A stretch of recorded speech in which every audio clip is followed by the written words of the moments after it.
એક જંગલ હોય છે. જંગલમાં વાંદરાભાઈ તો જુઓ કેવા સરસ હિંચકા ગાય છે.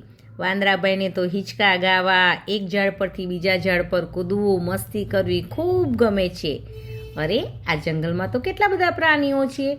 જુઓ, બધા પ્રાણીઓ જંગલમાં ફરે છે, પોતાના ભાઈબંધ સાથે મસ્તી કરે છે, રમે છે. બધા પ્રાણીઓને ખૂબ મજા આવે છે. તમે પણ તમારા ભાઈબંધ સાથે રમો છો ને? જુઓ, હાથીભાઈ ફરે છે. અરે, આ કોણ છે? નાનું નાનું સસલું, ગાજર ખાય, પાણી પીવે. જંગલમાં શિયાળભાઈ હતા. શિયાળભાઈને તો ખૂબ ભૂખ લાગે છે. એ તો ખાવાનું શોધતા શોધતા આગળ આવે છે. શિયાળભાઈ તો જોઈ છે, દ્રાક્ષના વેલા ઉપર બહુ બધી દ્રાક્ષના ઝુમખા લટકતા હોય છે. શિયાળભાઈને તો દ્રાક્ષ ખાવાનું મન થઈ ગયું. ભૂખ તો લાગી જ હતી.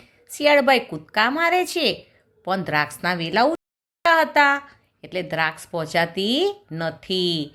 તો ઊંચા ઊંચા કૂદકા મારે છે, પણ દ્રાક્ષ પહોંચાતી નથી. શિયાળભાઈ થાકી જાય છે, પણ ભૂખ લાગી હોય છે એટલે તો પાછા કૂદકા મારે છે. ઊંચા ઊંચા કૂદકા મારે છે, પણ દ્રાક્ષ તો પહોંચાતી જ નથી.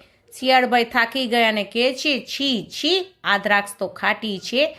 મારે તો દ્રાક્ષ ખાવી જ નથી. ખાટી દ્રાક્ષ કોણ ખાય? એવું કહીને શિયાળભાઈ તો ત્યાંથી આગળ જાય છે. જંગલમાં બીજા બધા પ્રાણીઓ ફરે છે, મસ્તી કરે છે અને મજા કરે છે. વાંદરભાઈને તો કૂદાકૂદ કરવાની, મસ્તી કરવાની ખૂબ મજા આવે છે. દ્રાક્ષ કેવી લાગી?